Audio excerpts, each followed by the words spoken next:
let me ask you this. Free agency, NBA free agency, it's going to be crazy. Let's go through Kawhi Leonard. Where do you think he goes? Man, let me tell you something. Kawhi Leonard is the most unknown there is. I'll tell you how unknown he is, right? There was a fake story that came out that instead of having dinner, he ate 12 apples. And everybody believed it. If you believe that, there's no way you can tell me you know where Kawhi Leonard is going. So let me answer this. The Warrior Dynasty, you know, obviously, Klay Thompson, ACL, Kevin Durant, Achilles. Right. Is it over or is it on pause? I think it's on pause. I think, depending on what happens with Durant, Klay Thompson, you hate to see a torn ACL, but I think he'll be back. It's a 6 to 9 month recovery. As long as there's no complications, he should be fine coming back. And if that's the case, you're still talking about Draymond, Steph Curry, and Klay Thompson, and then whatever supporting cast they can build around them. So I think it's never going to be what it was again, but they're still going to be one of the best teams. Should they think about tanking? No. It's a bad word in the NBA. It's a word that you say when you don't have two All-NBA players who are healthy and ready to go. So you don't think you have Steph Curry and Draymond Green, they're healthy? That's enough to get them in the playoffs in the Western Conference. You don't think that's good enough? I think it's going to be tough. What do you think? Do their team's going 40 games? I'm not saying 40 games, but you need around 47, 48 games to get I think people are forgetting how good those players are when they say that. You're forgetting how good. Teams that tank are like the Spurs. David Robinson went down, so am I going to win 50 games with Vinny Del Negro and David Robinson? No, right? That's not this. You still have a two-time MVP and probably the best defensive player in the league, both of them healthy. Do you expect Durant, Klay Thompson, that's pretty much a no-brainer, but do you expect Durant to go back? That's a tough one. It all depends. I think it depends on if the market for him has cooled. If teams are ready to offer him the max with a torn Achilles, which is no small feat, then I think he'll be gone. If they're not, then you got to turn around and say, do the Warriors feel an obligation to offer that because of what happened to him? And if they do, it's his desire to stay over the long term and knock down that solid commitment, or does he still have an appetite to leave and kind of make his own claim somewhere else? Should he have played?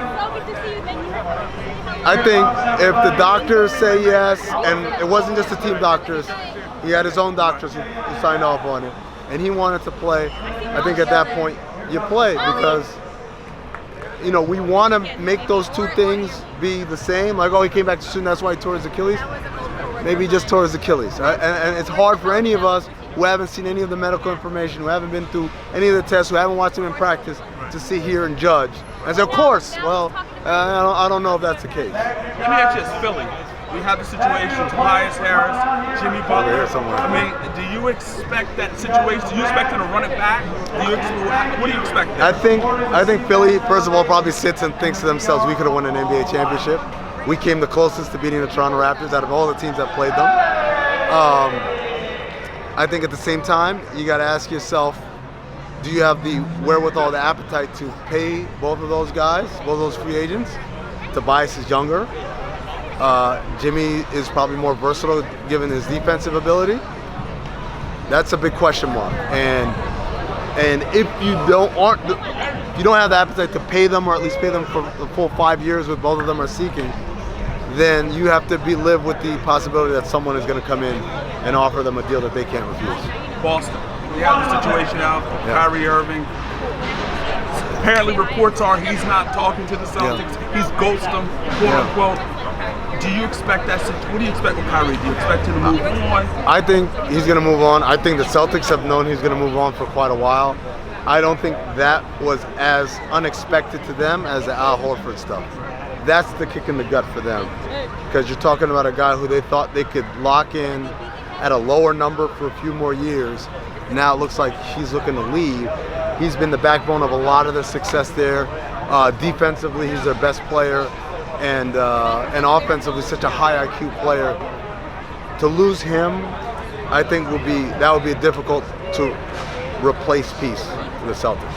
The Lakers, obviously, Anthony Davis to Los Angeles, LeBron, Anthony Davis.